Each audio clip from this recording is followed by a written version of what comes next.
Copyright University of Auckland, all rights reserved. The content and delivery of lectures in this course are protected by copyright. Material belonging to others may have been used in these lectures and copied by and solely for the educational purposes of the university under licence. You may record the lectures for the purposes of private study or research, but you may not sell, alter, or further reproduce or distribute any part of these lectures to any other person. Failure to comply with the terms of this warning may expose you to legal action for copyright infringement by the copyright owner and/or disciplinary action by the university. Good, sounds good. So is this okay if I talk for the mic? It's all right? Okay, great. So thanks, Josie, and thanks for inviting me along. It's really lovely to come to Auckland and actually share some of the research that we've been doing over the last few years. And also just to have a discussion about some of these things, because there's a huge amount of discussion and international debate about enabling local government to access risk information and risk data. And along with that have come some really massive statements from some international agencies that basically drive a lot of disaster risk reduction. So the World Bank, people who put a lot of money into this. And I think it's really important for us to learn from what we've been achieving here in New Zealand and from overseas, and every so often reflect on whether this is the right route to go down and whether this is going to work for us.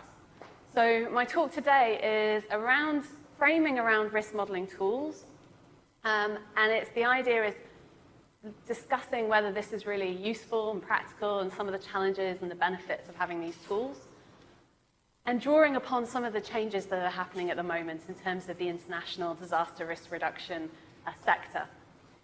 So I don't work alone by any means, which is really lovely, because when you're an academic or when you work in universities, you're often put in an office and you're very isolated. So working for NIWA, we have quite a big team. And in terms of Riskscape, it's always getting bigger, because Riskscape is a very big program. And some of you might know the tool, and that's just one section, and then there's a huge amount of hazards research that goes into that program as a whole. So I've just named a few people, and this is probably just the tip of the iceberg, who've been working with me recently. So Nick Horsbull, who's a hazards researcher at GNS Science, worked very closely with him. And then more recently, bringing on board PhD students from a variety of universities who are interested in various topics, who can feed their information into that bigger program. So Alan has been working with us to develop social vulnerability indicators and looking at resilience as well for the program. And I'll come back to that in a minute. So just briefly, so you know where we're going today, talk about risk modeling tools. What are they? A bit of an introduction. We can have a little discussion about, the different tools that are out there. Who are they for and why do we need them? I think sometimes we take that whole question for granted. So it's really useful just to reflect on this and actually think about who are the users, what are they going to use these tools for, what are the practical things that we need to think about. And then some benefits, challenges, and I've got a few questions that I'd like to discuss with you guys at the end. So how many of you guys know about the Sendai framework? Mixed reviews. So the Sendai framework is something that you absolutely should know about if you work in disaster risk reduction or disaster risk management. So this is the new international framework for disaster risk reduction, which was agreed by over 150 countries, 106, sorry? 87? Okay, not as many as I thought, but a number of countries. Oh, 187, sorry. Good. 187 countries agreed and signed up to the Sendai framework in March this year. And this followed... What if we don't agree?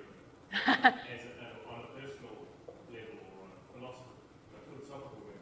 Absolutely, yeah, good question. And I think this is where I'm going with my talk as well. So you may not, the wording of the Sendai framework can be interpreted in many different ways. And I think it's up to us here in New Zealand, and New Zealand has signed up to this, to interpret what this means for us here in New Zealand. And how can we use the Sendai framework so that it's beneficial, but also use it as an advocacy tool as well. And there are certainly sections in the Sendai framework that really raise eyebrows.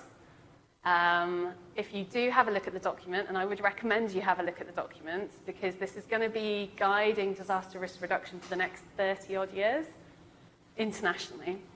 And potentially a lot of funding is going to be aligned with these sort of comments and statements that are in the framework. I would particularly, if you want to have a little giggle, have a look at the section that relates to roles and responsibilities, which is at the end of the document. Especially look at the media role and responsibility, which is a particular favourite of mine. But I won't go into all of that. There's been a huge amount of discussion and debate over many years, and the UN have really been driving this forwards. And it is an achievement to have a document that sets forwards a pathway for disaster risk reduction. And as Shane says, there are bits of it that are a little bit concerning, and there are certainly bits of the framework that you need to interpret. But I've just put a bit of it up here, and this is what it relates to the risk modelling tools. So the Sendai framework encourages us to enhance the development and dissemination of science-based methodologies and tools to record and share disaster losses, and to strengthen disaster risk modelling, assessment, mapping, monitoring, multi-hazard early warning systems. So already you can see from the language that this is one of those things where it's sort of everything for everyone.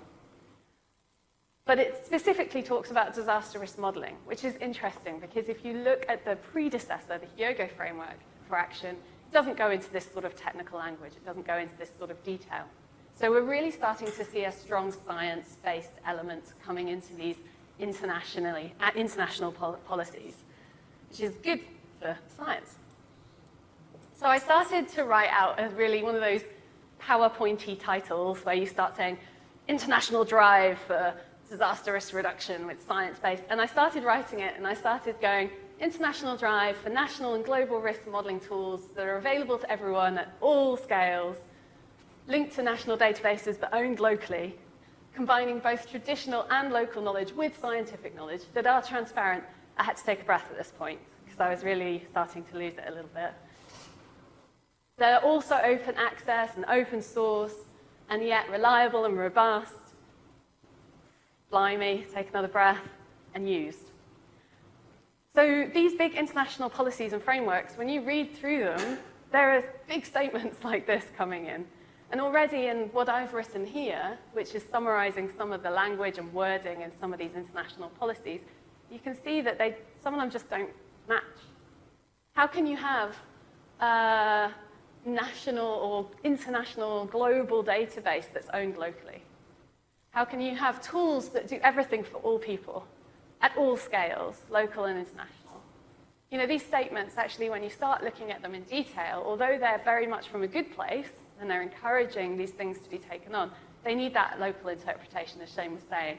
What if we don't want to have an international tool that we want local governments in the Hawke's Bay or Auckland to use? What if we don't want to share our sometimes sensitive data with the world and everyone in it? Oops. So we'll just bring us back to the sort of local level, the national level, if you like. So I don't know if many of you recognize this. Anyone recognize this? So these are a series of principles that are within the New Zealand Standard for Flood Risk Management. So there is a guideline for flood risk management in New Zealand, and you can get hold of it, I'm sure, through the University Library. And these are some principles that are put in place. So this is ideally what local governments should be following when they're doing flood risk management. Well, they should be using this as a guideline. It's not mandatory, but it's there to support local government, take them through step by step what they should be doing. And you'll see it's pretty logical. I would say the detail's missing a little bit, and that's left up to local government to interpret and put in the detail. But you'll see that it's, you know, first of all, you need to engage the communities and wider stakeholders, understand the natural systems and catchment processes, understand the interactions between the natural and the social systems, make decisions at the very local level, and I think in New Zealand that's done pretty well. All possible forms and level of management you have to take into account, data management, the management of the project, the governance, so that's where that falls in. And you mustn't forget about residual risk.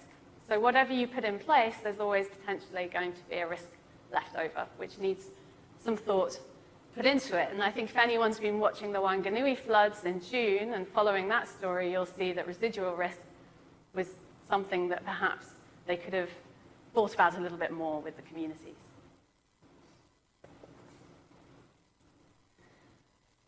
So where I'm going with this is, why do we need risk modeling tools? So in order to really do a risk assessment, if you like, you need to have some ingredients. And this is very, very basic, but you need to understand the hazards, you need to understand their characteristics. And many local governments here in New Zealand have hazard models already. You also need to understand what's at risk, what's exposed, buildings, people, infrastructure. And then you need to understand sort of the value of those things. So maybe the social or economic information that goes along with the buildings, the infrastructure. So that you could basically estimate what is the likely impact if you have a big earthquake in Auckland.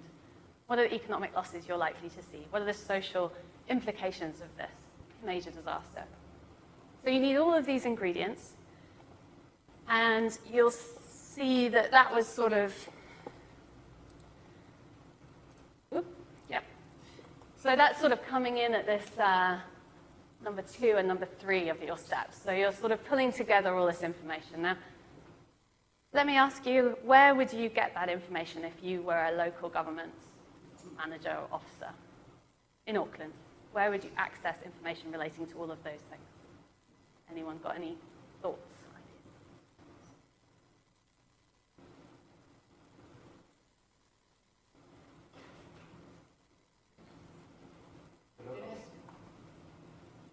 I know you were interviewed for a position recently with the council, so tell me, what would you do? Well, you wouldn't just get from one source, you'd have to go to multiple different sources and look at like other stakeholders and operators. Right, so if you were to do, you've got this project that you need to get off the ground, you need to do a risk assessment, you need to follow those steps. So you might get in a consultant who might do that for you. Because you might recognize that you don't have the skills or the resources or the capacity or time to actually do a risk assessment. So you bring in an external agency, maybe NIWA if it's flooding or someone else, and they produce a report for you. And sometimes those reports are a little untransparent, so you might not necessarily know where that information has come from. You might do if they're really good, but they might not. So you're receiving all this information, and you've got to make that decision. You've got to put together a report for your bosses around arguing a case for a new mitigation for something. Now, it's incredibly challenging to do that. If you're one person, you're really limited, you've got not much time. And there's all these different data sources out there and different people telling you different things as well. So the idea behind the risk modeling tool is essentially to provide a tool for local government where they have all that data and information at hand in one place, and that they can run a scenario themselves. So they can bring together the hazard models that exist for their region. They can bring together databases of buildings and people and all that asset information together. And they can put this into one tool which will provide them some results that they need. So whether that's an estimation of likely loss, if there was a flood in this area, or an estimation of how many people might be injured or killed. So that's in essence what a risk modeling tool that we know of is all about. And I say what we know of because there's lots of people who use the term risk modeling tools for various things. And it could almost be even mapping, or it could actually just be looking at vulnerability. So whenever someone says risk modeling tool to you, you need to sort of dig a bit deeper and find out what they actually mean. Because I've come across a lot of tools, and they can be all the way from a piece of paper that you use with community-based disaster risk reduction, mapping with the community all around you, all the way through to something quite technically advanced, which is a piece of software that brings together information. So why don't the local authority use, say, GIS or something like that to bring these layers together and make a decision?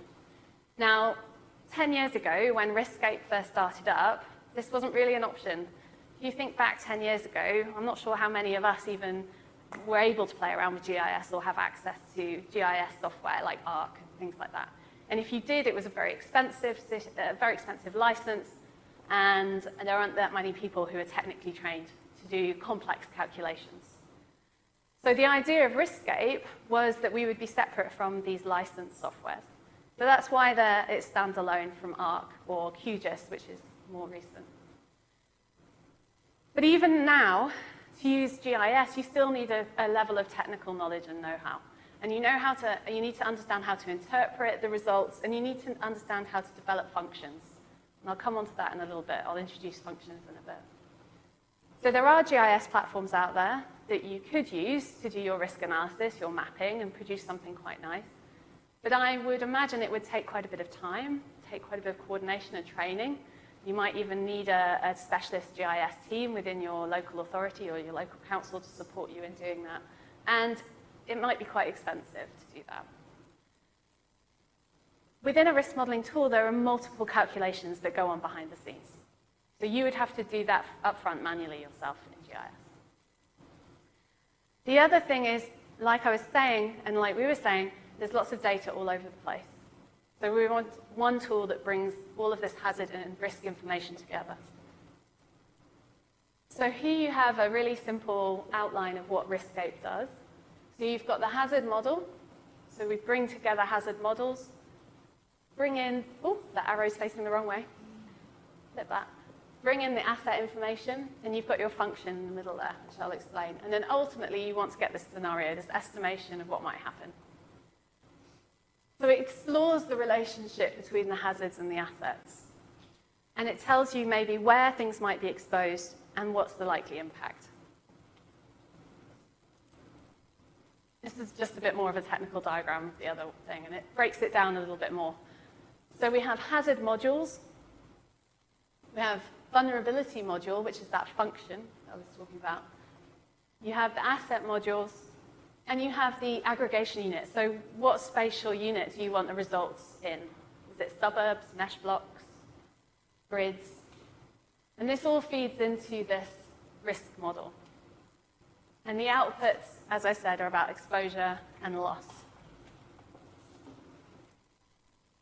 So this is the front screen. If anyone had to play around with Riskscape? One or two people.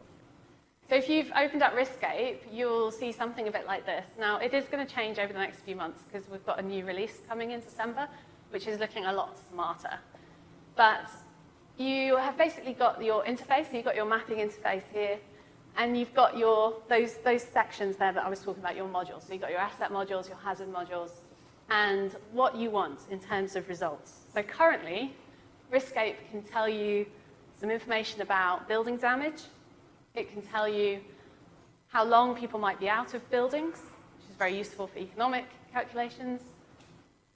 How long individuals be out of residential buildings, what the human losses and casualties are, and some of the reinstatement costs. So how much is it going to cost to put back that building, repair that building? And we want to include other things as well. But as researchers, as scientists based in Wellington, that's not really our job. It's not our job to say, oh, I think people really want to know about this.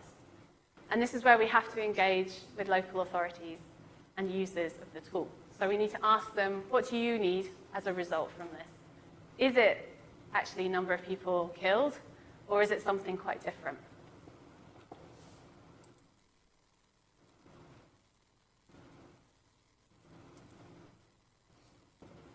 So going back to the data thing, currently,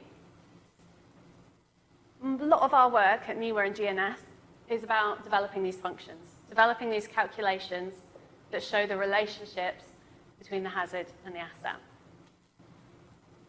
But we're developing at the moment a new repository for this. And the idea behind that is instead of having default ones that everyone has to use, that the user has an option. And that they can actually go in and say, oh, I know there's a paper about damage functions for this from this country, and I want to use it. I don't want to use the default option. And it's all about giving people a bit more choice. The asset information, we have a national building database for New Zealand, which is amazing, because that's a huge thing, huge step, and not many countries have that. So the majority of our results use that, but it's not always as accurate as we'd like it to be. Some of that information has been modeled, some has been surveyed. So what we want to do is encourage local authorities to put their information into Riskscape as they collect it, so that they can use it. because ground truthing some of those information is really important, and there's always new data coming along. And an example of how important this is if you just simply look at Christchurch after the earthquake. So obviously the national building inventory for that region has completely changed since it was collected, I think, in 2010. And so now we're working with the City Council to start to survey and collect new information and update their building inventory as it develops, so that if they produce scenarios, then they're as accurate as we can get them. And then also, I mean, NIWA and GNS produce hazard models quite often, and we put those into the tool. But also local authorities do as well, and we have easy systems to get their information into the tool as well. So it's ideally a process that we want to encourage local authorities to put that information in to the tool. And I'll come back to the challenges of that in a second. So just to recap on these functions, this is some of the damage from the Wanganui floods in June. So for flood damage functions, NIWA staff collect as much empirical data as possible. So going out and measuring flood heights and looking at the damage that those floods have caused. And by doing that and examining that relationship, we can start to identify certain patterns. So certain flood heights have certain damage. And that's the information we use to develop our functions. And we apply and we test them using RiskScape. And we can test them using real examples such as Wanganui.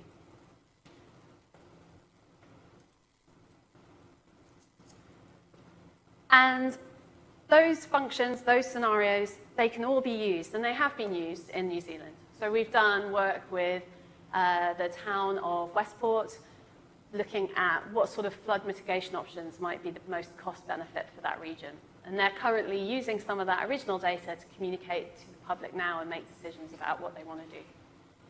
Auckland asked GNS to do a survey around whether it would be useful to improve the strengthened buildings to a certain earthquake building code.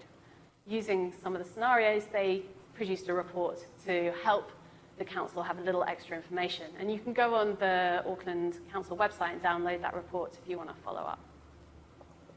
So these are practical things that we want to make as useful as possible. So just giving you a hand there, tell me who you think should use these tools. Try not to look at the slide that I've just put up. Or you can, and just tell me what I put up there. So who should be using these tools? Anyone involved in disaster protection, disaster management, anyone that works with infrastructure. Anyone who works for infrastructure, it's quite a big group of people. Or who would you trust to use? Right, exactly. So do you think private sector utility companies should be using this tool? So it's your lifeline in terms of war disaster, so they obviously need to know the risk areas for where they're going to bring their infrastructure in comparison to other places. Sure. So currently, actually, RiskScape isn't free for private sector. So it's free for local government and non-for-profit.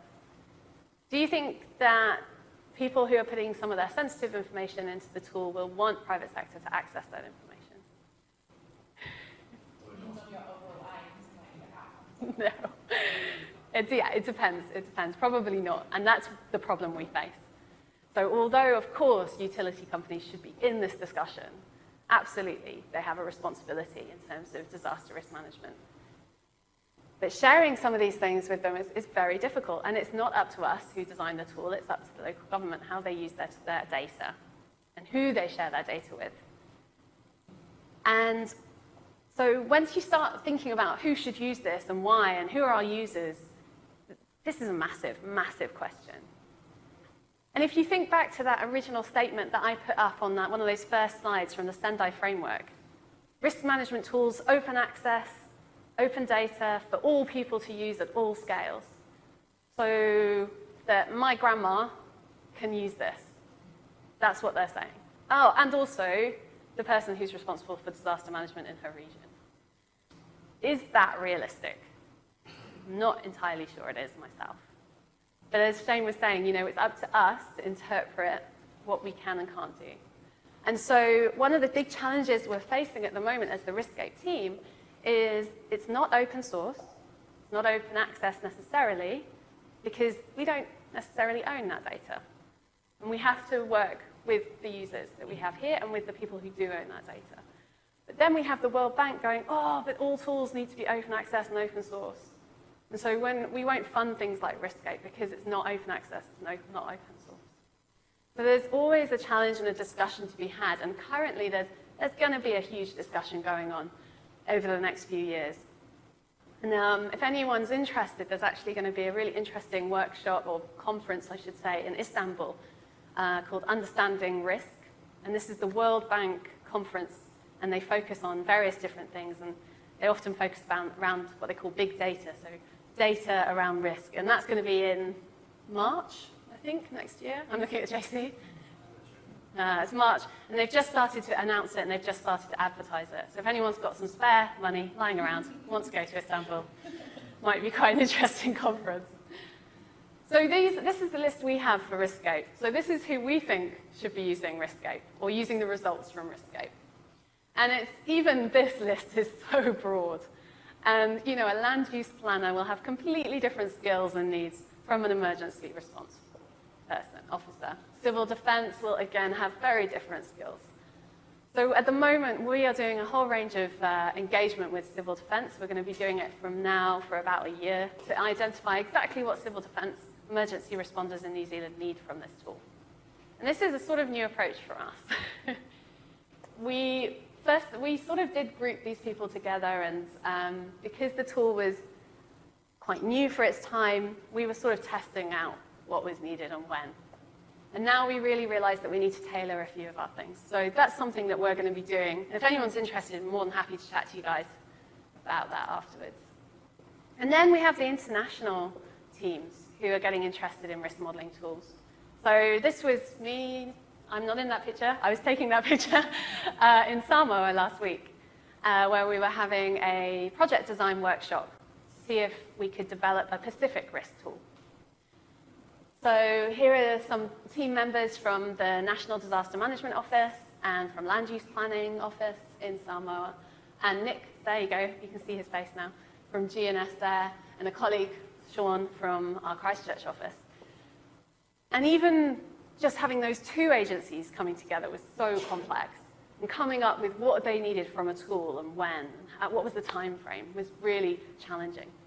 But hopefully, if we work together, we can start to see these connections. And we can adapt the tool to their needs. So going back again to the World Bank statements and the Sendai framework, what is the difference between a user and a designer? This is really strange questions that I'm throwing at you today. Anyone want to have a go at telling me, what do you think a user should do, and what do you think a designer of a tool should do? Maybe it's too simple, maybe it's too obvious. Why is that distinction between the two? Yeah, thank you. Okay, so JC completely saw through it. Is there a distinction between those two things? Should there be? Because at the moment, that's sort of what we have. We have risk modeling tools that are being developed maybe in research institutes, just like NIWA, or maybe elsewhere in research institutes or universities or sometimes governments, but often I see these things coming out of the research arena. And then the users are often the local government or the national government. Now, the idea that the Sendai framework and the World Bank want to put across is that the users should be central to this whole process. They should be driving the design of the tool, and that's absolutely correct. But first of all, we've already answered that question around who are the users. What is their capacity and knowledge? Are they really in a position that they can actually work and put time and effort and knowledge into this? Can we create a process to enable them to do that? What are their IT skills, their resources that they have? Can they engage? Can they be designers and users? Do they actually have the developer capacity? So one of the things was open source. What does open source mean to you guys? Anyone just give me an idea? Okay. Yeah, yeah. Like you have a user as a designer in terms of ideas and having that sort of input rather than like technical capabilities. Because isn't that kind of like how most systems work, is that not one person can do those like whole range of jobs? Absolutely, yeah. So so what we were doing in Samoa was setting up that process. So trying to get users to understand the tool and how it's used and what it could be used for, and then feed what they think into that process. But it's not quite so easy as it seems. Yeah. Are you expecting too much? Are you expecting that there are individuals? I'm just going back to your Pacific example. Pacific Cities was an initiative developed by SOCAN to do precisely this kind of thing. Millions of dollars were spent on the assumption that people would want to use this tool. It's basically not used. Prior to Pacific Cities was Vanvis in Vanuatu, an Australian aid project to develop precisely this kind of tool based on the assumption that people want to use it. People cherry-picked to help design that, and then implementation officers funded to run it and so on. Yeah, yeah. And it also died in a hole. So this whole risk scape was developed at the time that Australian cities and Pacific cities were slowly going on the radar. And we're still facing this 10 years down the track. Are there actually a user community out there that we would want to use this tool? And would we even trust them if they did? But isn't that around like building capacities of those countries? In terms of like working with them to show them how to use it and making it part of the process rather than just like a side tool? There are generations of eager young people that were burned out by this. Yeah, and often you'll see disaster risk reduction projects or ideas, if you like, going around in circles. So there'll be phases of different things that come through. And absolutely not denying that at all. And I think what we're trying to do in the Pacific is respond to a request for this. And so I think a lot of it is to do with timing. So like I said, 10 years ago, GIS, very cool, new, techie, oh, let's try that. But even the people who were designing these things didn't really know what they were doing. So, there's been a lot of learning from the last 10 years around how we can best provide this sort of tool. And yeah, I think if Pacific Cities was a project that came in before Riskscape, so that's over 10 years ago now, I'm not surprised that it didn't go anywhere. Because even the guys who were probably trying to design that maybe didn't have as much knowledge as they needed to do it. It went about as far as this one. Sorry? It went about as far as this one. But it was functional, it was implemented, people used it to model tsunamis. It's pretty cool. Amazing most project. It's good to know. I'll have to look it up. Yeah, I mean, the projects, I think generally though in the last 10 years, disaster risk reduction has learned a huge amount. And linking to what Kate was saying about capacity building. So it's not just about delivering a tool, a piece of technology and walking away. It's about helping people to really understand how they can use it. And so we are going to engage, obviously, with the guys, and we already are. But we're probably also going to need to do some trainings before we even ask some of these questions. So they need to really fully understand what the tool can offer them and how they can interpret and use those results before they start designing. So all of these questions, if you're going to go on to work in this arena, or you're thinking of doing a project around this, these complexities in terms of engaging users and who are those users, and some of the things that might not seem immediately obvious will need to be considered. And also, if you're going to be working in the local government in the future, you need to ask these people coming in, what do you benefit from coming into the Pacific and working with us on this tool? What's your agenda? What are you going to get out of it as well? And it has to be that partnership approach. At least there's a positive side in the wording, which is that end users. Because end users really reflect a kind of top-down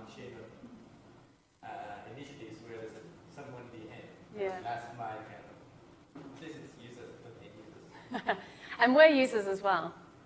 So we use the tool and we develop the tool. So users is a very blurry line. And I get a frustration. I mean, you might see the term end user. I might have slipped up and put it in there.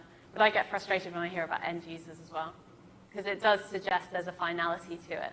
The funding agencies like the expression end users. Yeah, that's true. Characteristic of the process.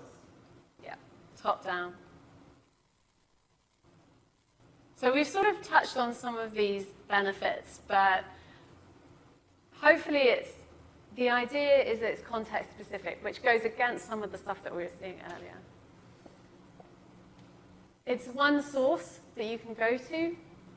It's hopefully a simple interface. So not just your emergency responders, but maybe someone in land use planning who might not have that much knowledge about risk can go in and start to produce a scenario and start to understand those results coming out. And there is a danger there as well that Shane flagged. You know, who do we really want to have using this? As all of you in this room will know, interpreting results can be very much up to that individual about their experience and their background and where they've come from and how they want to use that information. I don't know if you've heard of the term, I think it's something like lying with statistics, or how to use statistics to, if you look, you know, so if I turn around and say to you, 80% of users of RiskScape find this tool really helpful, or it could be anything. That could be meaningless in many sense. So when you start getting these sort of results coming out, you need to have a really good foundation of trust with the person who's using that, as Shane was saying. But also, it can be interpreted in many different ways. Can you see who owns the data in terms of who's and how it's being produced? If that makes sense. So metadata? Was that like in terms of like local councils putting in their own data? Yeah. Like national versus like when you were putting in data? Do you Yeah. see who's? Yeah, so if anyone puts in information into RiskScape, they absolutely have to fill out like the forms and templates around metadata, so that if anyone else goes and has a look at that, they know where it's come from. There's an additional step in that as well, which is around quality. So we have a very simple process where people can, when they put in information, they can say what sort of quality they think this information is. So if it's modeled and they're not 100% sure of the quality, then someone can go in and say, okay, well, we're using this, but the uncertainties are likely to be high.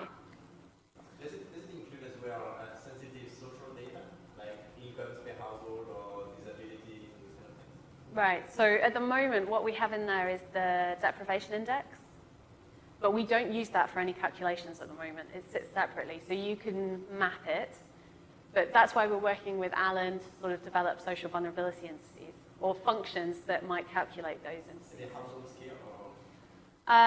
The data is by building at the moment, but the exported data is aggregated because of the uncertainties. So you can't export building by building data at this point.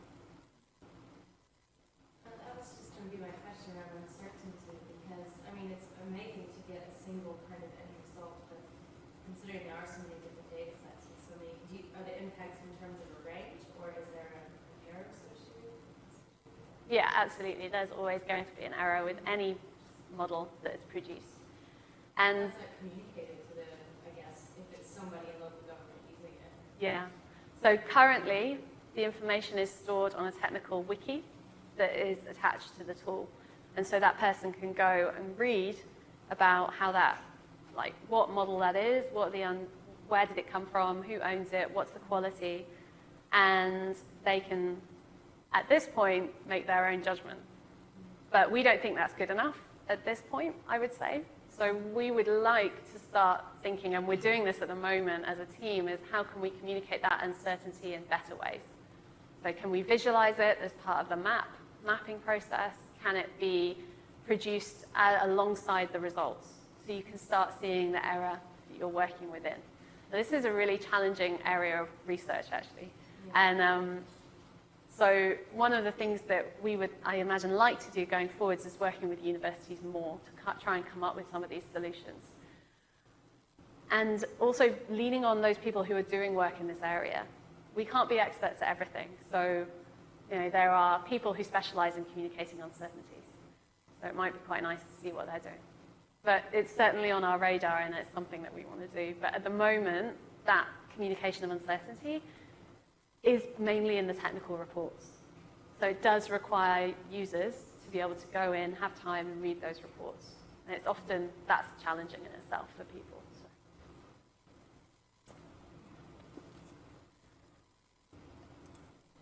So shall we just quickly have a look at some of these challenges? So collecting data. So where in New Zealand is the national database for hazards information?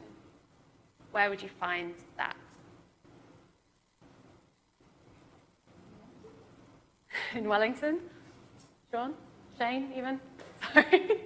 Where would you find it? Where would you find the national database for hazards information? In the future. Yeah. Unfortunately, it doesn't exist at the moment. I love my trick questions. You're going to hate me by the end of this. So data is stored all over the place, okay? Currently, and this is the same for many countries. Some local authorities have information, and they have hazard models and data. We have hazard models and data. GNS does. It's generally all over the place. One of the things the Sendai framework is arguing for is a national database, one place where you can go, one place where the data is stored. So collecting data itself is challenging, data that already exists and new data. So we go out, and here's Ryan, my colleague, measuring some flood water levels after the Wanganui floods in June. So we go out and we do as much as we can and collect empirical data post-event. But wouldn't it be wonderful if there was a system where we were all aligned using the same templates and all that information came into one place? I'm not sure that's even possible or realistic, but that's something that the Sendai framework is asking for. Are connected systems from collecting information all the way through to using that information. One of the things that in the Pacific seemed to be quite a big challenge was connecting data, like we do here, but even more so. So some of the guys working in the region weren't even able to connect remotely. So they'd have to run around with flash sticks. So during an emergency, someone would have to literally run down the road with a memory stick, pick up data they need, and run back to their office and put it in there. So those are the sort of challenges that these guys are facing on a day-to-day basis. One quick question about this bullet and this picture. Has it been ever tried to actually ask the rockers to do that? Because it doesn't seem too technical to actually do that. It's not my most technical photo, to be fair. You challenge the, when you put forward the idea that skills may be lacking, or knowledge may be lacking in regards to IT. But this is not IT. People living there could actually take a meter and Sure. use you. Yeah. That hacks. Absolutely. I guess. And you partly hopefully solve the issue of ownership if people are actually involved in them. You know that. Yeah. Well, citizen science and those sort of initiatives are certainly something that we could tap into. We don't at the moment. There are various issues, as you will know, around that. So quality, training, investments in getting that whole process up and running. And the IT side comes in around how do they share that information with us? How do they get that information to us? How can we check that quality and things like that? And providing them with adequate resources and templates to collect that information. But This picture looks like high school science. I'll tell Ryan. It could be a high school science class initiative. It could be. But did you really want, I mean, what you don't see is we waded through mud up to here to get to that building. And we have to get permission from the owners. There's complexity in even just measuring that. I mean, that's obviously a very simple picture. But you wouldn't want high school kids wading through the Wanganui flood silt after that event. But yes, absolutely. For some things, there's potential, absolutely. Absolutely. And actually, this is a really nice point. So some of the research that I did previously with Caritas as an NGO was looking at how you can use some of the community-based risk assessment information and feed that into these sort of tools. So when you need to map out vulnerability, where do you get that information? Who decides that that person is vulnerable and that person isn't? And the indicators that you use are the most appropriate. And of course, the answer is often you work with the community to come up with those things. So international NGOs all over the world carry out these community-based risk assessments. So can we use that information in a risk modeling tool such as RiskScape? And we did a little experiment, and we used actually a reinsurance tool called Impact on Demand by Aon Benfield. And they let us use it just for this little pilot, just to see if it was possible. And we took community-based data, and we interpreted that, and we produced functions, like I was talking about, based on that vulnerability data the community themselves had identified. And then we mapped that using the model and using maps for Cambodia, actually. So Cambodia. And it did work. It was a pilot, so we didn't get to the point of verifying that and going back to the communities. But there's definitely potential there, and that's a whole area of research that desperately is doing, is around, how can we make the most of all these initiatives going on for useful enterprises. So hundreds and hundreds of community-based risk assessments go on every day all over the world. And that data tends to be quite isolated from a lot of this stuff going on. So how do we make that connection?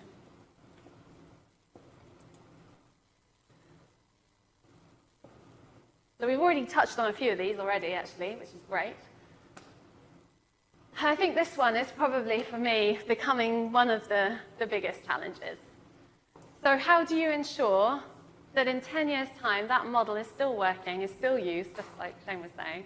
People haven't given up on it, but they're still being trained, new staff are coming in, and there's a continuous process of knowledge and training and education, and there's momentum and long-term momentum. And this is a huge challenge. I don't have the answer for this. I'm not sure many people would have the answer for this.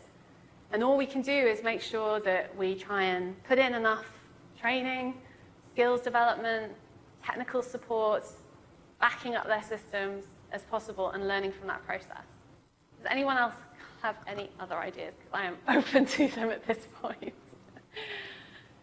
And to stay relevant, exactly. So we have to incorporate new information, new science coming forward. It's always evolving. And this goes back to that idea of open source and ownership. So who is responsible for keeping that tool updated, and who should be training people? Who should be maintaining that data and checking the quality? And these are all big questions. Do you integrate time? I mean, variation day, night, seasons. We're doing some work in Fanjul at the moment, and how do we include the tourists, for example, in the picture? Yeah. Doing something for us. So, yeah. Day, night, and week, and season-based. So we do day and night at the moment, but we would like to consider seasonality as well, and especially in some parts of New Zealand where you have a huge influx of tourists. In some areas, it's really important. So those sort of, if you like, we see them as sort of slightly standalone projects. So we have our core work, and then ideas around how do you incorporate tourism, tourists, seasonality. These are things that we actually would encourage universities to work with us on. So if you have PhD students or master's students who are interested, then we're really keen to make those connections. Because we have to be realistic about what we can and can't do. But yeah, those are all, again, huge topics, areas. And another one as well, which is that, I mean, the whole tool seems to focus on the negative dimensions of it, focusing on hazards and vulnerabilities. What about the benefits of these hazardous places? I mean, like the cost providing benefits in terms of well-being, the view, the landscape, and those things, and the capacities of those vulnerable. Yeah. Who are other people. Absolutely. So we are looking into social vulnerability, but as you know, that's only part of the story. And there potentially, you could start looking at capacity indicators as well. So you could start mapping. That's still negative. I think what JC's getting at is a really interesting don't make a decision based on hazard or risk. They make a decision based on the amenity value of where they live, or what they do. So the whole missing part of this equation is how would this information be integrated with all the other things that people do that motivate their decisions?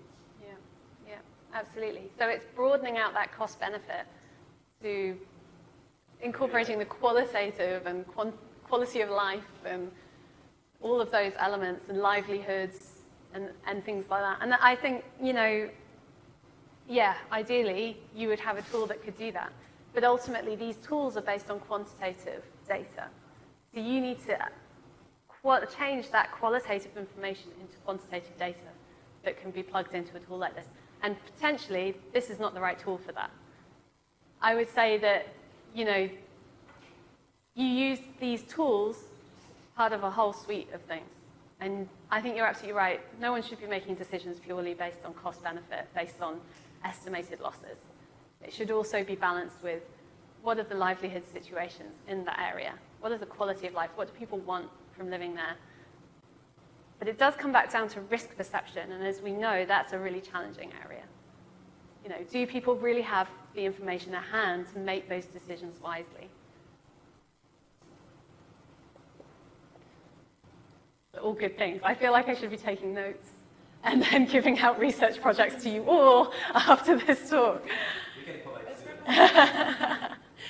Okay, so this is my final few slides. I'm sorry I've gone over, but just from me presenting what risk tools are, or this risk tool, I should say, you can really start to see that there's huge complexity. So I often see the tools as like an iceberg. So you can see the little bit at the top, and that's the bit that everyone gets really excited about and focused on or angry about, wherever you're coming from. And the software really, you know, is just a tiny bit of this whole process. So what we've seen is it has to be accompanied by huge amounts of understanding around how you use the tool, trainings, and it has to be accompanied by all those mechanisms that enable the data to be used. So we have this software for New Zealand, we have RiskGate, but we don't yet have a national database, necessarily, for some of those hazards. We don't necessarily have the research knowledge around how you incorporate these qualitative elements. How do you incorporate community-based risk assessments into these tools? How do you incorporate elements of livelihoods? Making a decision that, you know, something else needs to be done alongside this work.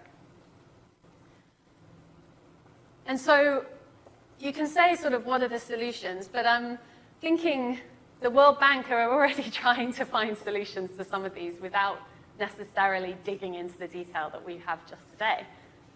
So in the documentation, just taking you right back to the beginning of the presentation, this is a report that recently came out from the World Bank and around risk modeling tools, giving us guidance around what should be happening. And this is a genuine quote that I haven't changed this. So it should be multidisciplinary, institutional, multi-sectoral, collaboration at all levels from international to community. So off you go and do that now. Now I think the idea behind this is obviously very good, but is it a bit of a wolf in sheep's clothing, okay? So when you start digging into it like we have today, these things just start to become meaningless. And that's the danger that we face, is that some of these things like the Sendai framework, these big documents coming out, they're coming from a reasonably good place and they're encouraging collaboration, which is great. But are they being unrealistic to the point where we start to back away and we start to not be able to even see how we go about trying to do this? So you'll see a lot of documentation. If you go away and read a lot of these things, you'll see big statements like this coming out more and more. This is another brilliant one from the Understanding Risk Forum that was in 2012. An enhanced risk model for the world, addressing the gaps and current knowledge, the risk patterns and trends, will be accurate and credible. Now, we've already had a discussion about quality and communicating uncertainty for the global DRR community. So these are huge statements, and these are the people, don't forget, these are the people who fund disaster risk reduction. Would you say that these are people Possibly. I wouldn't say that on tape. I don't know. No, but these, I mean, it is their job to put these statements out there and for us to interpret them. So they're not necessarily doing a bad thing, but it does become very challenging. It does become very challenging when you have to interpret these and apply them. So there's also one thing that keeps coming up time and time again, which is one tool to rule them all. So I've heard this a lot, and I know that HASIS, which is the US tool, they really want one tool for the whole world. And I imagine they might want it to be HASIS. It would be fine. But I think even from our discussion today, we might start to see that there are different needs within the user base. There may well therefore be different tools that need to be developed. So having one tool that can do all of the things that we've discussed today is probably a little unrealistic. Well, at this point, maybe in time. So just reflecting on some of these big topics that are coming out. So context specific, we've seen how important that is. You know, can Westport really understand what their risk assessment is if they're using data sets from a global perspective? It needs to be locally owned, but who owns that data? The results need to be really high quality and usable, and you need to be able to stand up in the environment court and justify why you've made that decision. But there's always uncertainties with these scenarios. They have to be user-driven and design, and they need to be sustainable. And then there's all the stuff that we were talking about there, so new data coming in, evolving science, bringing in these new functions, these new functionalities. So I'm going to leave you with these questions, okay? These are the questions that we deal with all the time in the RiskScape team. You know, we're constantly discussing, reviewing, meeting, and trying to meet the needs of the local government here in New Zealand, and more overseas. Now, we hope that the tool will evolve to meet those needs, and then we hope that we're doing what we can. But we also need that collaboration, so we need to work with universities, and we'd really welcome that discussion, and we really want to collaborate with local authorities more and more. Without those guys driving it, then we're just developing a tool for who? I'm not sure. Is it the Venn diagram to that from Sam? Yes, it is. This is their stakeholders. Is the distance from the center where the stakeholders match the needs of the locals? No, it's not that clever. I was thinking the research just being far off and the government You could interpret it that way. So this is the core team who are going to work with us on developing a tool. And then it goes further and further out who should be trained to an advanced level, and then the wider stakeholders. But thank you ever so much, and we really welcome any more questions or discussion. But it's been a pleasure talking to you about this today, and I'd really like to carry on the discussion. So please do email me if you want to, or we can have a chat.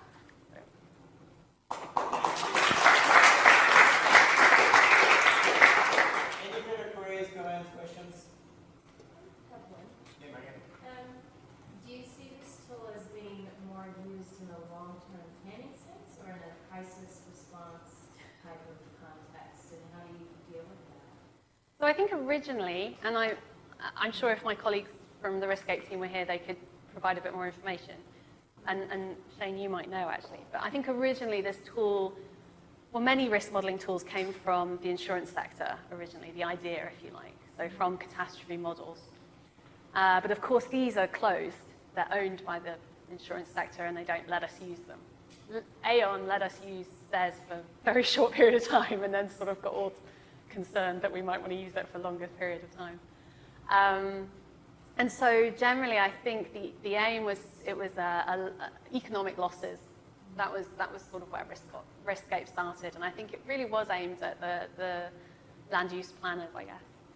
But things have evolved rapidly, even just within disaster risk reduction thinking, and bringing in the qualitative elements, social elements, those sort of things. So this is why we're starting this program of a more in-depth engagement with the civil defense. because we've really seen that those guys can really see the use of this tool. They sort of pick it up really quickly and they're like, oh yeah, we could use this for our scenarios, or we could use this to map things out, we can use this for our planning.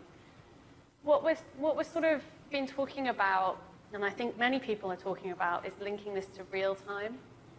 So trying to, can you make Riskape a real-time tool? I'm not sure if the answer is there yet. I mean, there was a lot of discussion in Samoa as well. So could you link this to maybe a library of scenarios that you've already got? So you have a warning coming in, it's going to be flooding, say, in Wanganui. You've already run the scenario for various different sizes of flood event. Could you therefore just pull that scenario out and help the civil defense guys with a little extra information?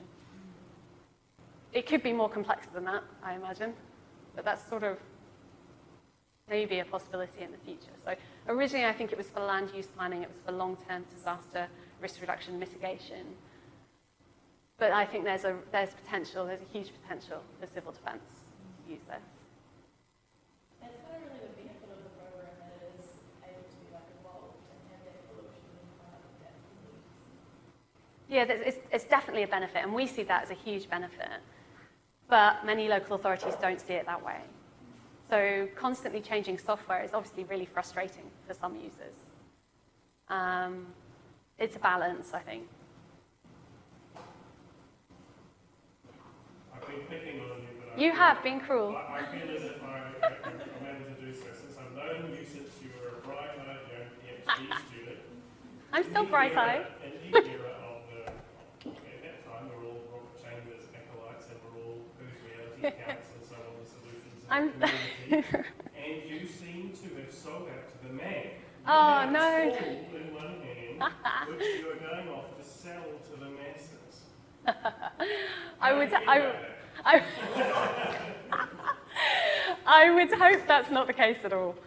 So I think what it is we've been talking to the guys in the Pacific for 2 years around going out there and using this.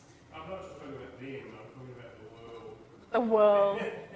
Okay, so I think you have to be realistic. I think you can do a huge amount of good doing community-based disaster risk reduction, Robert Chambers, taking a step back, enabling the community to have a voice.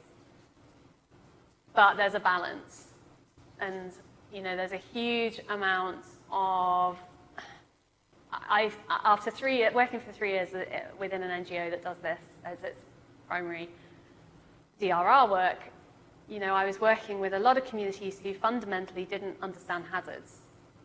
And they didn't understand, and then the staff I was working with didn't understand hazards. They had no necessary, and I didn't expect them to have a scientific background. But this was causing issues. So they were making decisions based entirely on the community perspective of what they had experienced or not experienced.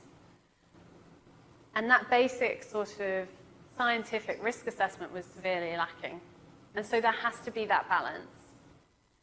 But there's no reason why we can't develop a tool here in New Zealand without having that participatory approach. It can still be participatory. And I'm sure that there are many researchers who don't like doing that side of things. But I think we need to work towards developing these sorts of tools with people, in collaboration with people. And that's also how you can make change as well. So if you can work in a participatory manner with local governments, and then help them understand that the community have a right and a voice within this process as well, then you're on the right track. But, there's always a balance to strike, and I think, it's a challenge. There's no easy solution. I think I would like to still think that I had the community and the participatory approaches at the heart of things still.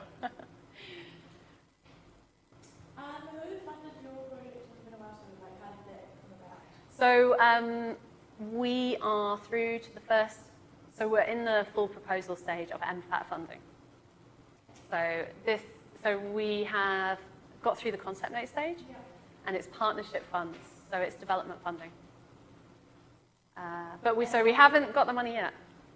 Go on record. Sorry? She's collecting data from the And so, I'll look into that.